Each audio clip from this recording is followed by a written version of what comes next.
Thank you. Good morning. I'm here to present a little bit from another approach. I will be more talking about the modeling, less about the results, but even discuss a little bit how we can use the detailed, very detailed model to answer some policy questions regarding road charging. This work was specifically developed for the case of the city of Auckland. We recently developed a shared mobility study for the city of Auckland that was launched this week. For this project, we need to have a very detailed assessment of the mobility, of the current mobility of Auckland. Also, we did it for the future. We don't go into much detail now, but we did it also projected for 2046. And we saw it here like a window of opportunity of having this detailed data set that we generated to be able to analyze some social impacts of the introduction of a road pricing system that we didn't analyze in this project, but we can use the same data set to explore the same solutions. Then what we did is, if we have this synthetic mobility data set that has a very detailed resolution, I'll go after to explain how we developed and the input data that is required for this and the assumptions, and with the road pricing policies that or the definition of the strategy that we may able to assess, as we'll have a very detailed identification of the household composition and their mobility choices and their current trips. We may be able to identify which are the gains and losses in each individual trip or each person within the study area. This synthetic population was developed for not the Auckland region. It's a modeling area which contains 1.3 million inhabitants, which is bigger than the metropolitan area, but a little bit smaller than the region. And the region is 1.4, we are modeling 1.3 inhabitants, but it's the area which contains the greater interaction with the center of Auckland. Which is the method or the approach that we have used? I don't go too much in detail, but I'm gonna tell you that the information that we need for this is a very detailed household travel survey to create the seed mobility that will be used to expand for the synthetic mobility data set, but then very detailed information regarding land use and transportation performance. We have to we split the space in a very detailed geographical specification.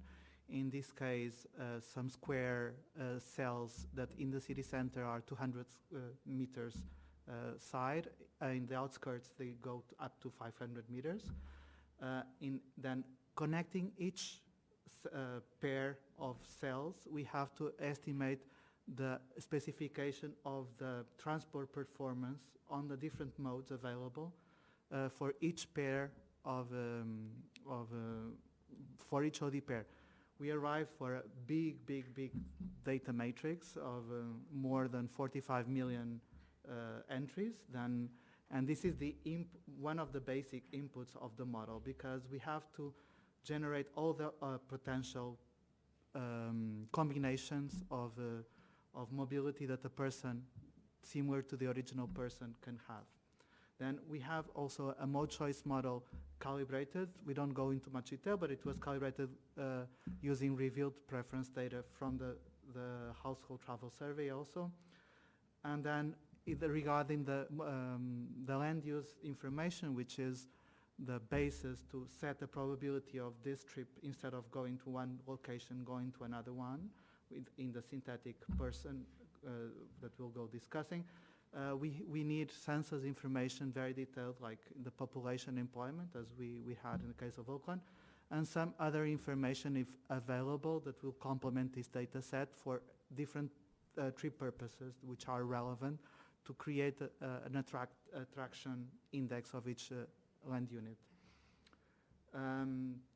What we are able to obtain is, in the synthetic data set, we have a big database of all the trips that are performed within this region, with all the household composition, each person, which are the individual characteristics of these persons, the household characteristics, the residential location, and their mobility profile. We have to say that this mobility profile, as the method as we generated, is a static one. It's like saying that we set up the mobility as a constraint.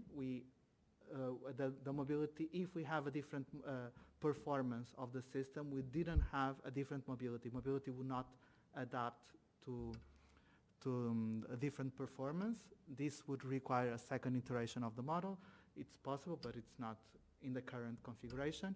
And also we don't have a vehicle choice model adapted here. We consider that people will remain using the same vehicle fleet that they have currently, but this could also be tapped into the synthetic population model. I won't go too much in detail, but the method, it tries to generate from the respondents of the household travel survey, we generate a several virtual persons depending on the expansion coefficient of each response on the household travel survey. Then we preserve a little bit the structure of their mobility regarding the trip purposes and the agenda that they have. We are generating similar persons and similar household compositions, but with different geographical locations completely, which their the probability of one cell to be the source of that residential location of that person, virtual person, or a destination of their trips depends on land use information compared with the original one. What we require for this, I don't go into much detail, but if it's important to have a household travel survey that at least represents not a small percentage, less than 0.5% of the whole mobility. Otherwise, we are trying to generate a whole universe from a very, very, very small data set, and maybe we are getting some very biased results. This is a Monte Carlo simulation procedure. I don't go into much detail, but we are generating persons and their mobility locations until convergence is reached, and we get a person that is compatible with the original person, that satisfies their mobility requirements and constraints, and but it has a similar travel budget for the whole day. We are not constraining each trip individually to be similar, so similar to the original one, but the travel time budget has to be somehow original to the original person. And preserving the relations between the trips persons in the same household. For example, if I take my kid to school, then my location of trips are also coherent along the household. As important thing is also regarding the land use is we have a trip generation factors for different land uses. We are using normally factors that we had already generic for each for each city. We use the trip generation factors for different land uses, and we didn't adapt it for the case of Auckland. We are using it generically, then saying that we have a land use type that is related with this type of activity, then you have a probability of attracting this trip. Then we have also a transportation probability function. We don't go into much detail, but we want to also, if the original person was doing a trip that had 1 or 2 transfers, if it was in public transport, we want to ensure that he will not have a very different performance in terms of public transport when he selects the location. Then I'll not go into much, I'll jump. Which are the outputs of the model? We have a data set, is like a very large data set with all the locations of the trip ID, their origin and destinations, which very fine resolution of spatial resolution. Then we preserve the code of the original person to be able to have a relation again with the statistical data of the original person. Then we have all the information regarding the trip, departure time, duration, day of the week that this trip was performed, and also the mode that was selected with the mode choice process that we will discuss a little bit now. I don't go into much detail here, but here is how to use the procedure. Mainly what we are doing is, for example, is we try to apply this into a study with the introduction of a congestion charge. We have the synthetic mobility data set, and we consider that if the mobility preserves and keeps the same, we are not adapting our mobility, we have a mode choice initially set depending on our expectations of the mode's performance. And the original expectations, we know that when as the introduction of a congestion charge, the performance will be changed because congestion will reduce. Then we need to run the simulation in an iterative process until convergence. We estimate the initial modal choices. We run a traffic assignment. We compare the performance as the ones that were used on the mode choice model originally, and if the specification was not convergent with the original, we have an iterative process until convergence. And one thing that we are assessing then is if we introduce a mode or we are changing the utility of this, adding an alternative or changing the utility of any current mode transfer, we are trying to assess the welfare variation along the different trips and within the same person or household. Then we are able to identify which ones have a surplus from the log sum of mobility, even if they don't change mode, because their modal choices may vary the utility regarding the changes in